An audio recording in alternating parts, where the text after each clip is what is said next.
Hello guys, magandang araw sa inyo. Happy Friday. Drawing day na naman, kaya inayos ko na dito yung pagdodrawingan ko. At ayan, kinuha ko na yung mga gamit ko pang drawing guys. Hinahanda ko na isa-isa.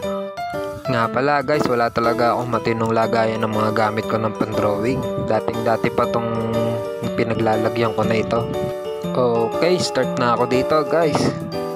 Tatapusin ko na nga pala ngayong araw tong drawing ko guys, para yung susunod na drawing natin bukas maumpisahan na natin.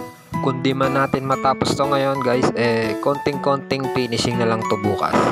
Medyo nahirapan kasi talaga ako dito guys, maraming shadows, masyado yung picture.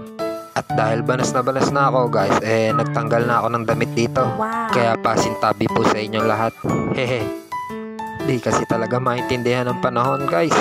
Uulan ng malakas, babagyo, tas ngayon mainit naman.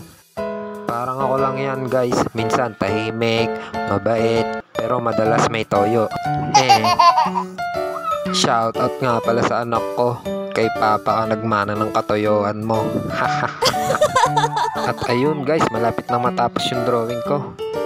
Pero sure ako na may finishing touch pa to bukas guys, para mas makita yung details niya. Charan! Finishing na lang bukas.